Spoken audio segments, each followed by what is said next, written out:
ఆయన పద్మం పునాది పరిశుద్ధ పర్వతాల మీద వేయబడి ఉంది. యాకోబు నివాసంలో కంటే అన్నిటికంటే సియోను గుమ్మములు యెహోవాకు ప్రియములై ఉంది. దేవుని పద్మమా, మనిషి నేను లేచి మిక్కిలి గొప్ప సంగతులు చెప్పుకొందరు. అహాబును ఐగుప్తు బబులోనును నాకు పరిచయాలని నేను తెలియజెప్పుచున్నాను. ఫిలిష్తీయులు పురుషులను చూడను, వీరు అక్కడ జన్మించిరని ఎందరు. ప్రతి ప్రభా మీకు ఎంతగా ఉన్నాడు సంతోషం చెల్లిస్తున్నాం ప్రభా. పరిశుద్ధ పట్టణ పునాది మరి మీరు యొక్క గృహము దేవా మీరు వేసినట్టు పునాది అక్కడ లక్షలు కూర్చిన ఉత్సాహ సునాద గీతం వినపడేలా మీకు దయచేయండి. అనేక మంది అన్ని జనులు అర్థమ కమలకు సంబంధించిన వ్యక్తులు మరి వారికి దేవా కుమారుడు ఆరాధనాథన్ దేవరాజు మీ ఫ్రెండ్స్ అనేక మార్చుకోవడంలో మీకు కృపాన్ని దయచేయండి. అనేకులకు మేము గురించి తెలియచేయడానికి మీకు దయచేయండి. దేవా వారు ఆధ్యాత్మికంగా మీరు జన్మించాలని మేము ఇష్టపడుతున్నాం. మరి నా తల్లి కమల వాళ్ళ అన్న కుమారుని విషయంలో కూడా విచిత్రమైన మార్గం చాలా చెల్లి అర్ధరాత్రి అడ్డుగోడ వేసంలో గర్భించి బాధలుగా బంధించమని ప్రార్థిస్తున్నాం. ఎన్నో సంవత్సరాలుగా కేసులు నా ప్రభ నా తల్లి మీరు మీ నామంలో మీ రక్తంలో అద్భుతకరం చేసిన దేవుడు మీకు సాక్షున్నది. మరి విడిపోయిన భార్యభర్తలకు సమాధానం ఇచ్చిన దేవుడు తండ్రి స్తోత్రం. దేవా కృష్ణవేణి వారి కుటుంబం ఎంత భయంకరమైందో మీకు తెలుసు, కానీ అద్భుత రీతిగా మీరు కంటే పిల్లలు మాత్రమే దేవ ఉన్నత చదివేలా మీకు కృపాసాలను దయచేసినందుకు మేము స్థుతిస్తున్నాం. అదే విధానంలో ఆ కుమారి యొక్క జీవితం కూడా మీరు సెట్ చేయమని దేవా నా ప్రభ మరి నా తల్లి మీ జ్ఞానాత్మక నా ప్రభ వీళ్ళందరూ కూడా మీరు నింపండి. దేవా విట్ల బట్టి చిన్న భావం బట్టి పాపం బట్టి మేము స్థుతిస్తూ దేవా మీ జ్ఞానాత్మక నింపి నా ప్రభ మీ వైపు ఆధారపడి మీ చిత్తానికి లోబడ్డానికి మీ చిత్తమైతే నా ప్రభ త్వరగా ఏంటి ఓపెన్ జరగడానికి దయచేయమన్న దేశం ప్రార్థిస్తున్నాం తండ్రి. ఆమేన్ ఆమేన్ ఆమేన్. ఓకే నువ్వు ఎక్కువ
లూకాసు వార్త 24వ అధ్యాయము 1 నుంచి 4 వచనంలో చదువుకుందాం.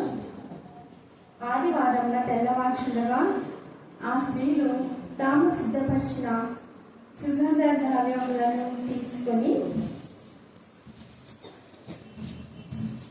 సమాధి వద్దకు వచ్చి సమాధి మీద ఉండిన రాయి దొరలింపబడినట్టు చూచి లోపలికి వెళ్ళే కానీ ప్రభు అయిన యేసు దేహము వారికి కనబడలేదు. ఇందుని గురించి వారికి ఏమీ తోచబడగా ప్రకాశమానమైన వస్త్రములు ధరించిన 2 మనుషులు వారి యొద్ద నిలవబడి దేవుడి యొక్క పరిశుద్ధ లేఖనంలో వారు భయను నేల మోపి ఉండగా మీరు సజీవుడైన వారిని మీరెందుకు మృతులలో వెతుకుతున్నారు? ఆయన ఇక్కడ లేడు, ఆయన లేచి ఉన్నాడు. దేవుడి యొక్క పరిశుద్ధ లేఖనంలో మన ఇంటిలో దీవించి ఆశీర్వదించుగాక. దేవా మా ప్రభావ మీ నామం మీరు అంతా మీరు ప్రకటించే ఆమె చేసిన మేళ్ళని బట్టి మంచి ఛాన్సెస్ మీరు దయచారు. అందుని బట్టి మేము స్థుతిస్తున్నాం. దేవా నా తండ్రి మంచి ప్లేస్ మీరు ఇచ్చారు, అందుకు మీకు వందనాలు స్తోత్రం చెల్లిస్తున్నాం. మరి ముఖ్యంగా వారి యొక్క నా తండ్రి హౌస్ డెడికేషన్ విషయంలో మీ కృపాసనం దయచబోతున్నందుకు మేము స్థుతిస్తున్నాం. దేవా ఇంతవరకు కట్టడానికి మీరు ఇచ్చిన ఆర్థిక సహాయంలో ఎంత స్థుతించబడి తక్కువ. మీరు మాట ఇచ్చి మాట నెరవేర్చే దేవుడు వాగ్దానాలు ఎన్ని అయినానో అన్ని అన్నట్టుగా ఉన్న విధానం బట్టి మేము స్థుతిస్తున్నాం. దేవా మీరు ఇచ్చిన వాగ్దానం మీరు నెరవేర్చినందుకు మేము స్థుతిస్తున్నాం. తండ్రి అయిన దేవా మీకే స్తోత్రం, మీకే స్తోత్రం, మీకే స్తోత్రం, మీకే స్తోత్రం. అలాగే వారి పెద్ద కుమారి ఇంజనీర్లుగా మీ కృపాసనం దయచేది కాక. దేవా బబ్లీ బ్లెస్సింగ్ మీరు కనికరించి వారికి పీజీసీ మీరు ఇస్తున్నారు, అందుకు మీకు వందనాలు స్తోత్రం చెల్లించుకుంటున్నాం. దేవా నా తండ్రి ఈ సమయం అందరూ ప్రత్యేక రీతిలో నా ప్రభావ బీఎస్సీ దేవా డేటా ఎగ్జామ్ రాసిన బిడ్డలు కూడా మీ చిత్తానుసారంగా గతంలో మీరు ఇచ్చిన ఉద్యోగాలు బట్టి మేము స్థుతిస్తూ దేవా 2025లో కూడా మీరు ఇవ్వబోయే ఉద్యోగాలు బట్టి మీకు మేలుగా వందనాలు స్తోత్రం చెల్లిస్తున్నాం. అలాగే కోరికలు నా ప్రభావ వ్యవసాయ జ్ఞాపకం చేసుకుని బిడ్డకు మీరు సాధైన సహాయం ఇస్తున్నారు. అందుకలా చేసుకుంటూ దైవపక్షం దేవా మీకు వందనాలు స్తోత్రం చెల్లించుకుంటున్నాం.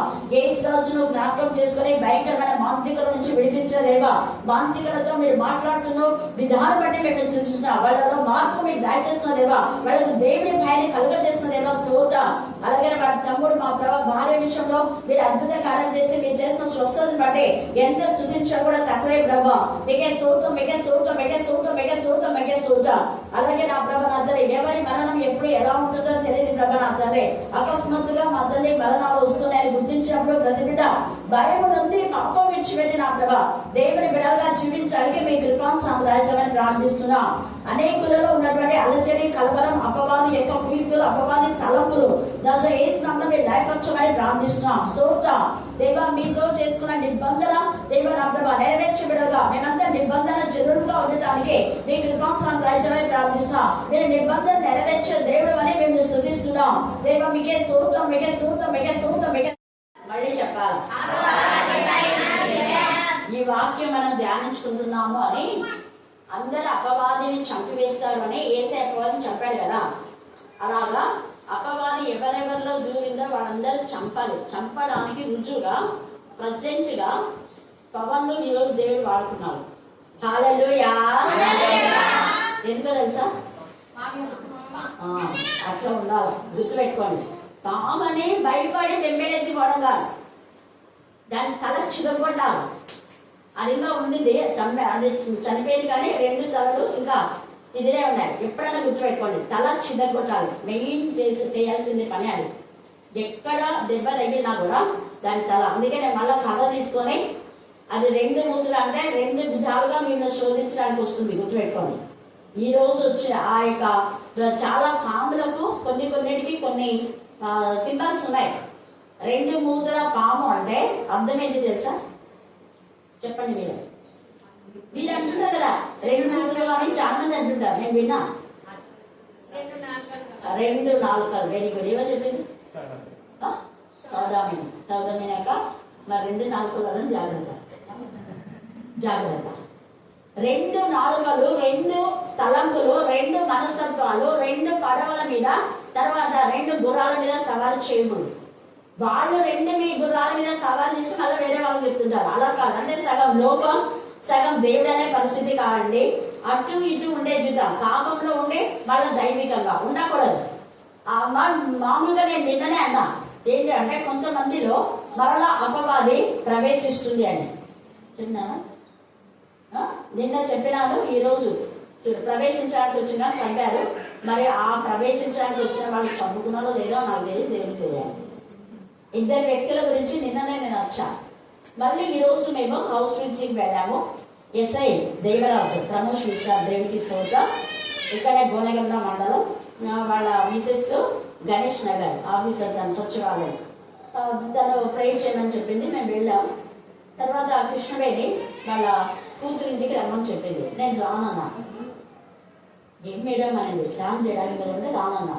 వెంటనే బ్లెస్సినా చెప్పింది, ఈరోజు మకి చెప్పింది, వాళ్ళ కోసం నువ్వేం చేయొద్దంట మరి చెప్పండి. కానీ నేను అందుకోసం చేస్తానని చెప్పిన. ఎందుకు అంటే ఆదివారం రోజు ఖచ్చితంగా వస్తాము అని చెప్పి నిన్న నేను ఎంత చెప్పిన ఆదివారం దినంలో మీరు మిస్ చేయొద్దండి, ఎలాంటి పరిస్థితి అన్నా కూడా ప్రేర్ రాలేదు చెప్పి. ఇంతకు ముందు ఆదివారం వస్తామని రానందుకే పవన్కు యాక్సిడెంట్లు ఇవన్నీ అప్పుడే అయిపోయినాను. ముందే ఆదివారం రాలేదు, ఏం జరుగుతుందో నాకు తెలీదు, మీరే జాగ్రత్త పడండి. ముందుగానే దేవుడు తెలియజేస్తాడు. ఇక్కడ యేసయ్య కూడా ముందే చెప్పాడు. ముందే ఏమని చెప్పినాడు చెప్పండి. ఇంకా శోధన వస్తుంది, శోధన ప్రవేశించకుండా మీరేం చేయాలా? అది శోధన వస్తుంది, కానీ నేను చంపేసే. శోధన రాదని చెప్పలేదు, అందరికీ శోధన వస్తుంది. విశ్వాసులకు వస్తుంది, అవిశ్వాసులకు వస్తుంది, అందరికి వస్తుంది. కానీ శోధన సహించి జయించు నరుడు ధన్యుడు అన్నాడు.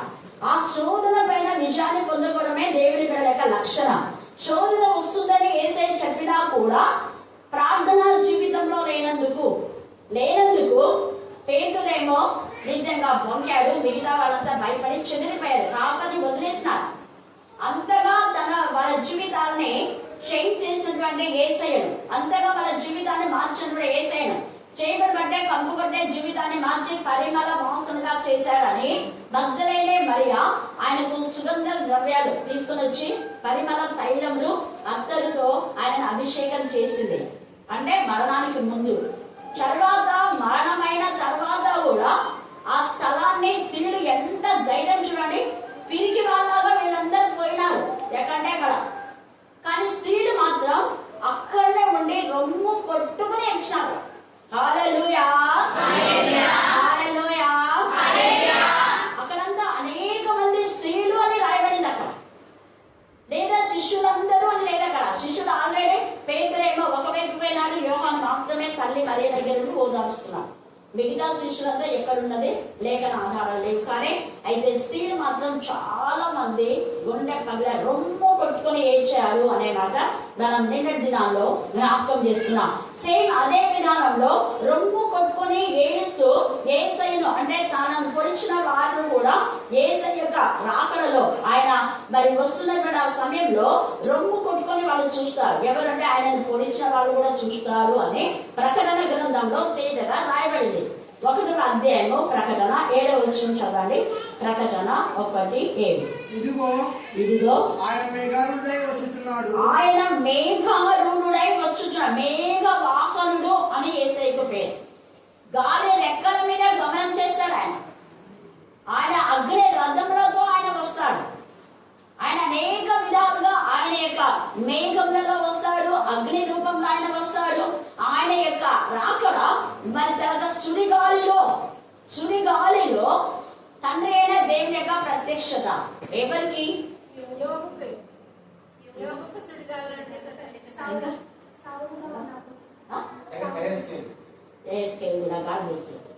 గాలంతా అయిపోయి నిమ్మలమైనప్పుడు ఆయన మాట్లాడినాడు అని శిష్యులతో ఇంకా సరే చాలా మందితో దేవుడు మాట్లాడాడు. అంటే అంత గాలిలో దేవుడు వచ్చాడని అనుకుంటే కాకుండా అదంతా అయిపోయినాక నిమ్మలమైనగా ఉన్నప్పుడు ఏలియాతో దేవుడు మాట్లాడాడు. తర్వాత అగ్ని రథాలు వచ్చినాయి. హల్లెలూయా, హల్లెలూయా. సుడిగాలి వచ్చినప్పుడు భయపడకూడదని మీతో చెప్తున్నా. పాము వస్తే భయపడొద్దని, వాడు అపవాలి, వాడిని తలచిగా కొట్టాలి. అంతేగాని మనల్ని చూసి వాడు భయపడాలి. అక్కడ మరి పవన్ చూసి 2 ముద్ర పాము ఎక్కడ అని చూసుకుంటుంది. ఇంతకుముందు ఇక్కడ కూడా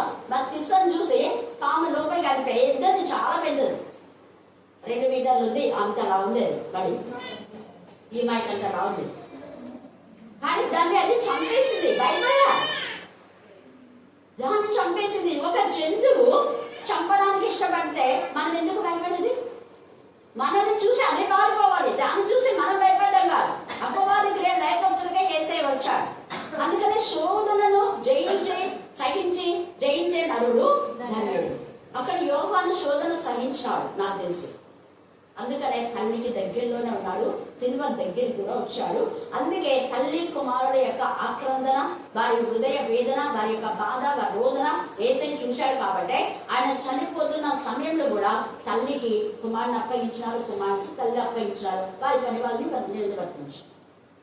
ఇక్కడ మనం చూస్తే ఒక ఆదివార దినమున తెల్లవారుచుండగా అంటాం. ఆదివారం రోజు చాలా ప్రత్యేకత ఉంది. చాలా మంది ఆదివారం రోజు ప్రార్థన చేయమంటే ఒక మాట మాట్లాడతారు. ఏం మాట్లాడతారు? అనొద్దండి. విశ్రాంతి దినము వేరే, ఆదివార దినం వేరే. మళ్ళీ ఎక్కడ ఆదివార దినం విశ్రాంతి దినం కాదు.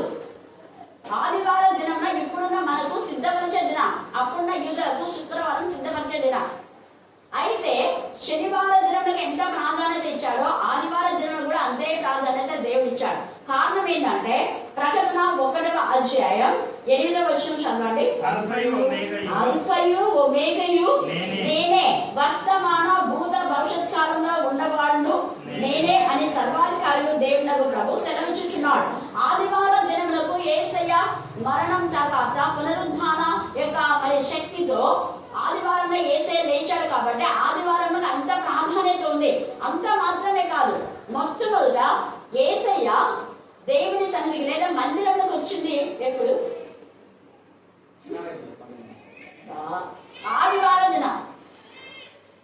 ఆదివార దినం అంటే 8వ దినం, శుద్ధి చేయబడిన దినం.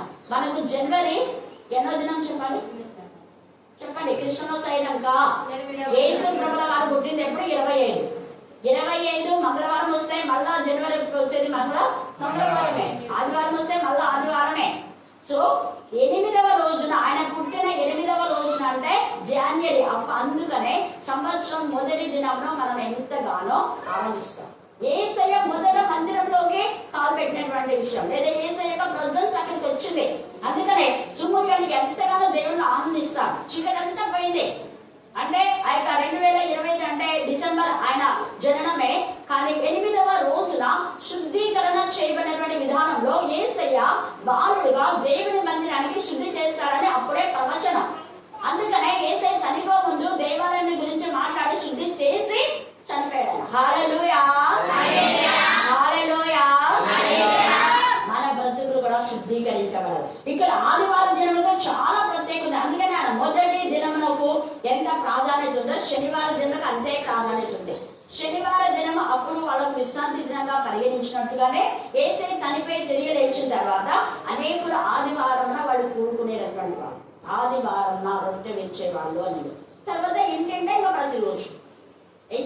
ప్రతిరోజు అక్కడ ఆదివారం తెల్లవారుచుండగా. ఇంకా మనం చూస్తే ఈ యొక్క పరిశుద్ధమైన దినములకు దేవుడు దినము అనే దేవుడికి ఇష్టమైన దినం అనేది యెహోవా దినం అనే యెహోవాకి ఇష్టమైన ఇంపైన శ్వాసయాగల దినమని మనం ఆ రోజు వేరే పనులు చేయకుండా దేవుని ఆరాధిస్తే ఉన్నత స్థలం మీద ఎక్కిస్తాను అని యెషయా 58లో రాయబడింది.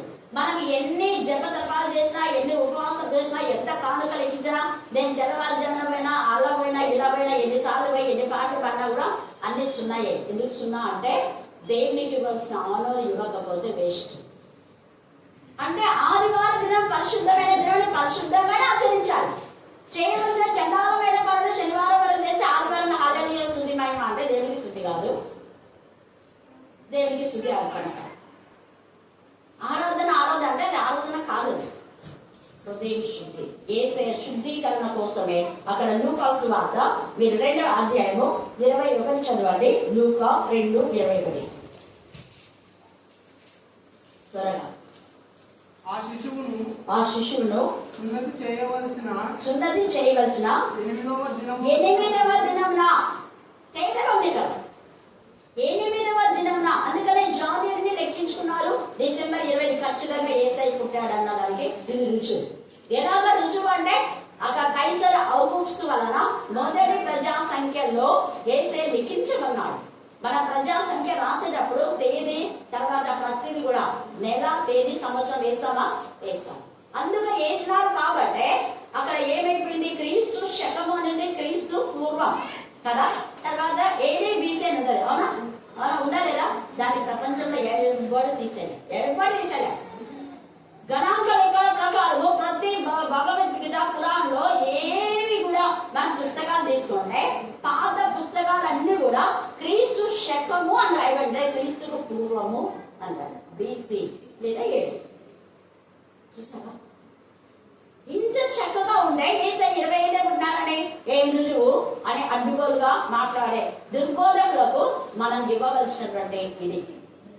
వాళ్ళ తలక్షిగా కొట్టాలి, వాళ్ళకు వస్తాల్సిన కూడా కాదు. జెహోవా విట్నెస్ వాళ్ళనే వస్తారు. అది ఇదని కళ్ళబడి కబుర్లు చెప్పి 7th డే ఆచరించాలి. ఇప్పుడు ఇంకా కొత్తగా మరియమ్మ తల్లి అంట, పరిశుద్ధాత్మ అనే తల్లి, పరిశుద్ధాత్మని ఆరాధించాలా అని ప్రార్థన చేసినప్పుడు మా తల్లి, ఆత్మీయ తల్లి నీకు ప్రార్థిస్తున్నాము ఆమేన్ అంటారు. దేవుడు ఏం చెప్పాడు? యేసయ్య నామంలోనే, నా నామం తప్ప వేరే నామంలో తల్లి ఎద్దకు పోలేరు అంటే మనలో తల్లి అయిన ఆత్మ, తల్లిని మేము ఆరాధిస్తున్నాం, తల్లిని కొనియాడుతున్నాం. తల్లి తల్లి తల్లి తల్లి తల్లి అంటున్నాం. ఎక్కడుంది అక్కడ వాక్యంలో? తల్లిని గౌరవించు, తల్లిని అంతేగాని తల్లి నామం పేట ప్రాణం చేయమని లేదు, యేసే నామంలోనే. అందుకే యేసే నామం ఎప్పటి నుంచి మరి పరిగణించబడింది అంటే ఆదివారం నుంచి. పునరుద్ధరణ అంతకు ముందంతా తండ్రి అయిన దేవుడికి ప్రాణం చేశారు. కానీ ఎప్పుడైతే యేసే మరణం నుంచి తిరిగి లేచారో అప్పుడు యేసు నామంలో శక్తి, యేసు నామంలో వాడు పరిశుద్ధాత్మతో శక్తి నింపబడి మేము యేసు నామంలో ప్రార్థన చేస్తున్నాము అనడం మొదలు పెట్టారు. అంతకు ముందు లేదు. పునరుద్ధరణ శక్తిలో వాడు యేసు నామాన్ని పొందుకున్నారు.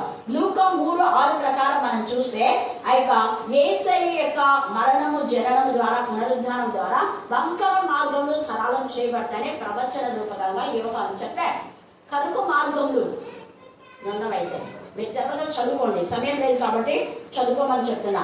అలాగే యెషయా ఎప్పుడైతే 58లో ఉండి రాయబడిన విధానంలో విశ్రాంతి దినం అంటే ఆదివారం దినం పరిశుద్ధంగా ఆచరిస్తే యెషయా 35 యొక్క ప్రవచనం నెరవేర్చబడుతుంది. సరైన చేతులు బలపరుస్తాడు, తొట్టిలు మోకాళ్ళు దృఢపరుస్తాడు, తత్తరేడు హృదయంతో ఇట్లా భయపడక ధైర్యంగా ఉండేది. ప్రతిదండన చేయడానికి మీ దేవుడు వచ్చుతున్నాడు. ఆయన చేయగలిగిన ప్రతీకారం ఆయన చేయండి. ఆయన వచ్చి తానే మిమ్మల్ని కాపాడు, రక్షించును, కంట చేయడు. యెషయా ముందు నుంచి చిగురు పుట్టిన 11లో ఉంది. ఇక్కడ అరణ్యంలో ఎండిన భూమి ప్రవేశించు, అడవి లాంటి నీ జీవితం, అరణ్యం లాంటి జీవితం, ఎండ రావు లాంటి నీ జీవితం దేవుడు మడుగుల ఎలా చేస్తాడు. కొంచెం కాదు. ఎండిపోయావా? అట్టడుగు బాగులో ఉన్నావా? ఏం లేవా? కొంచెం ఏదైనా ఉందా? ఆ కొంచెమే దేవుడి దగ్గర వేసుకోండి. ఈరోజు నేను అదే చెప్పేసిన కమలకు 2 జీవితాలు సిస్టర్. అసలు ఏంటి చాలా అంటే 1,30,00,000కు దాదాపు అయింది. వాళ్ళంతా అనుకోలేదు, 1,500 అనుకున్నారు పాపం ఇల్లు కట్టేదానికి. ఎక్కువైపోయింది అంటే నేను చెప్పాను, నువ్వు జీతం వచ్చిన తర్వాత ప్రార్థన చేసి ఇవ్వాలి కానీ చేయకుండా ఇవ్వకూడదు. నేను సేవకులు తీసిపెట్టి ఎవరు తీసిపెట్టినా ఫస్ట్ ప్రార్థన చేయాలి. దైవాన్ని ఇచ్చినందుకు వందాను చెప్పి అప్పుడు సేవకుల కోసం తీసిపెట్టి ఆ తర్వాత వాడాలి. ఊరికే సేవకులు ఇచ్చినామంటే బ్లెస్సింగ్ కాదమ్మా. ఫస్ట్ ప్రార్థన చేయాలి. యేసయ్య చేతికి ఇవ్వాలి. యేసయ్య చేతికి అప్పగించినాకనే నువ్వు ఎవరికైనా అప్పగించాలి. ఆ యొక్క బాగుపడినటువంటి పుస్తకంలోని యేసయ్యకి వచ్చి మళ్ళా చెప్పారు, మీరు యాజం కనపరుచుకున్నాడు. యాజం దగ్గరికి పోయినాడా? కృష్ణుడికి పోయినాడా? పోలా. ముందు యేసయ్య దగ్గరికి వచ్చాడు. ముందు యేసయ్య చేయాలి. 5 రోజులు 2 చెప్పలు యేసయ్య చేతిలో పోయారు. తర్వాత శిష్యులకు ఇచ్చారు. యేసయ్య పంచాడు. అది అక్కడ ఫస్ట్ మనకు వచ్చిన ఏదైనా దేవుని యొక్క సన్నిధిలో అప్పుడు మీరు బ్లెస్సెడ్ అవుతుంది అంటే తను షాక్ అయిపోయింది. సిస్టర్ నాకు అప్పుడే చెప్పకూడదా సిస్టర్ అంటే, నాకు తెలియదు కదా నువ్వు అప్పటి కొన్నేళ్ల నుంచి తెలుసుకున్నాను, పెళ్లికి ముందు నుంచి కూడా. తను బ్యాచిలర్గా ఉన్నప్పుడే బిఏ చేసేటప్పుడే తనకు ప్రాఫెసీ ఇవన్నీ కూడా నీకు గవర్నమెంట్ జాబ్ వస్తుంది, మంచి వ్యక్తి వస్తాడు, ఇప్పుడు ఎస్ఐ ఇంకా ప్రమోషన్లో సిఐ కూడా కాబోతాడు వాళ్ళ హస్బెండ్. ఆ తర్వాత సొంత గృహాన్ని ఆమె నమ్మింది. కళాశిస్తారు నీకు సొంత గృహాలు తీయాలంటూ చదువుతున్నాడు ఇంజనీరింగ్. ఎన్నోసారి చిన్న కూడా అడిగింటాను. ఎందుకు నేను చెప్తున్నా అంటే దేవుడు వాగ్దానం ఇస్తాడు, వాగ్దానం నెరవేరుస్తాడు. కానీ మనం రైట్ వేలో ఉన్నాం. ఫస్ట్ ప్రయారిటీ దేవునికి ఇవ్వండి. దేవుడికి ఇవ్వాల్సిన సమయం దేవుడికి ఇచ్చి, దేవుడు అంటే దేవుడు ఆయనకి సమయం ఇవ్వకుండా దేవుడు అంటే అది గాల్లో దీపం పెట్టి ఆగిపోకూడదంటే ఎలాగా అనుకోండి, ఖచ్చితంగా నువ్వు గాల్లో దీపం పెట్టి దేవుడా అనడం కాదు, చేతులు అడ్డం పెట్టడం కాదు, చిమ్మిని పెట్టడం కాదు. చిమ్మిని పెట్టినా కూడా ఆరిపోతాయి, ఆరిపోతాయి. చిమ్మిని పెట్టినా కూడా ఆరిపోతాయి. ఏమిటంటే చిమ్మిని పైన ఫిక్స్ అయ్యేటట్టు ఉండదు, లైట్ అంటారు. అంటే దీపం చెప్తున్నాను, దీపానికి అయితే చిమ్మి ఉంటే కవర్ ఉంటుంది, పైన ఉండవు కొన్ని కదా, ఉంటే అది చిమ్మి పెట్టేది. కానీ కొన్ని లైట్లకు అయితే కింద కవరింగ్ ఉండదు, పైన కూడా కవరింగ్ ఉండదు. పైన ఇట్లా తీసి అప్పట్లో ఇట్లా పైకని దాన్ని చిమ్మి పెడతాను అంటే నేను చేసిన కాబట్టి నాకు గుర్తుంది, అందుకే చెప్తాను. కొన్ని ఇళ్లలో అప్పుడు కరెంటు పోతే ఇవే మనం యూజ్ చేసేవాళ్ళం, టార్చ్ లైట్లు కానీ ఈ లైట్ కాదు. టార్చ్ లైట్ పని చేయకపోతే కిరోసిన్ ఎప్పుడు అప్పుడు బాగా ఉండేది, కిరోసిన్ ఎప్పుడే. హల్లెలూయా. కాబట్టి మనం ఆదివార దినం పరిశుద్ధ దినంగా ఆచరించాలి. ఈ స్త్రీలు సిద్ధపరిచిన సుగంధ ద్రవ్యములు తీసుకుని సమాధి యుద్ధకు వచ్చి సమాధి ముందర ఉంచబడ్డ రాయి దొరలింపబడి చూసి, అంటే ఫస్ట్ ప్రయత్నం వాళ్ళు దేవుడికి ఇచ్చారు. చీకటి వైపు చూడాలి, వాళ్ళు చీకటి వాళ్ళు ఇంకా చీకటిగా ఉన్నప్పుడే ప్రజల వైపు చూడాలి. మనం బయటకు వెళ్తే సంతానేమో ఏం చేస్తారు, అవన్నీ లేదు. ఏం వాళ్ళన్నా ఏమనుకోని బరేగా ఉండి వెళ్తున్నారు ధైర్యం. నేను అదే చెప్పాను, ఈరోజు ఈ వాక్యం చెప్తామని మరి పౌరులు తెలుసో లేదు, ధైర్యమే మంచిగైతే. భయం అనేది భయపడడం వల్ల మనుషులకు ఏమొస్తుంది, భూమి వస్తుంది. భయం అనేది ధైర్యంగా మనం అపవాదం ధైర్యంగా మరి పాపం నశించుకొని చెబుతాం. పరిశుద్ధత వైపు వెళ్ళాలి. ఈ పాపం జయించలేమన్న ఆలోచనే రానిద్దాం. మళ్ళీ చెప్తాను, ఖచ్చితంగా 100% నువ్వు జయించగలుగుతావు. నువ్వు దేవుని పెట్టావు, దేవుని మూలంగా పుట్టిన వాడు పాపం చేయడు, చేయజాలడు. అసలు హేట్, అసలు పాపం అంటే అసహ్యం అనిపిస్తారు. ఆ పాపం చేసే ఆ వ్యక్తుల యొక్క విషయాలు ఏదైనా వింటేనే అసహ్యం అయిపోతారు. కొందరు ఇంకా చెప్పండి, చాలిట్లు ఉంటాను, కొందరు అంటారు కూడా అక్కడ వినద్దే కాంటుంటారు. నేను అందుకే అందరూ చూసుకునే చెప్తున్నాను, చెప్పడానికి వస్తా. ఆ పదాన్ని మళ్ళీ మీరు ఎందుకు మెన్షన్ చేస్తున్నారు అంటారు. నేను కొందరుగా వాళ్ళు అన్నారు, మరి వాళ్ళన్న మాట నీకు ఎదురకుండా వచ్చింది కదా, అప్పుడు నీకు ఎదురు అభివృద్ధి అయిపోయినాయి. మళ్ళీ వాళ్ళ మాట వాళ్ళు నువ్వేం చెప్పాలా, వాళ్ళు భయంకరంగా తిన్నారని చెప్పు, దుర్భాష ఆడినారని చెప్పు. మళ్ళీ అదే పదాన్ని నీకు ఎదురుతో అంటే వాళ్ళకు నీకేం తేడా ఉంది, తేడా లేదు కదా. నువ్వు గాలిలో నీకు కనక్కనొచ్చు, దుర్మార్గురాలన్నా దుష్టుడాలి ఇంకేమన్నా చెప్పు. కానీ దుర్మార్గుడు కావాలి అని మళ్ళీ దుర్మార్గుడు అంటే కూడా మనం తప్పే. దోషిని నీ దోషి అన్నా తప్పే, నీ దోషి అన్నా కూడా తప్పే. ఇక్కడ వీళ్ళందరూ కూడా సుగంధ ద్రవ్యంలో వాడు ఎప్పుడైతే సుగంధ ద్రవ్యాలు కూడా చాలా ఖరీదైనవి. ఏసైకి ముందు చెప్పాడు, తర్వాత కూడా వాళ్ళు చేయాలని వస్తున్నారు. చనిపోయిన వ్యక్తికి చేయాలని రావాలి, ఆయన సజీవులై తిరిగి లేస్తాడని వస్తున్నారు. అది మళ్ళీ మరొకసారి మనం ధ్యానం చేసుకుంటే చాలా ఇన్నర్ మీనింగ్ ఉంది. వాళ్ళు ఏదైతే వాళ్ళకు ఆటంకంగా ఉంది అనుకున్న ఆటంకము ఏసై తీసివేశాడు. ఈ రాత్రి నీకు ఆటంకంగా ఉన్నవన్నీ ఏసై తీసివేసి ఆయన నీ ముందు నడిచి నీ మార్గమును సాధన చేస్తాడు. దేవుడు లేఖన భాగాన్ని దీవించి ఆశీర్వదించుగాక. ఆమేన్, ఆమేన్, ఆమేన్. ఈ సమయంలో ప్రార్థన అజుతమరాలు ప్రార్థన అనిపిస్తారు. ఇది రాత్రి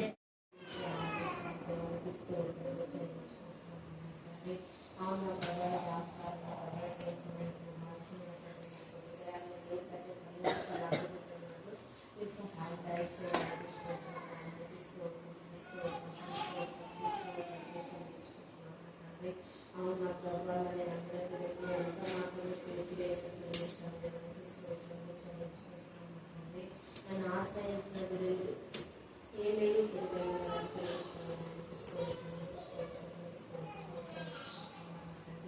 అవునా ప్రభా, ఎంతమంది ప్రభా, మరి అనేక మంది బిడ్డలు తండ్రి నా ప్రభా యొక్క వాక్యం రాసిన తండ్రి ఎంతో మంది బిడ్డలు ప్రభా వారి యొక్క విద్యలు ఉత్తమమైన విజయాలు నా తండ్రి ఎన్నో నెరవేర్చుకున్నాయి. ఏ బిడ్డకి ఏది అవసరమో నా తండ్రి మీకు తెలిసిన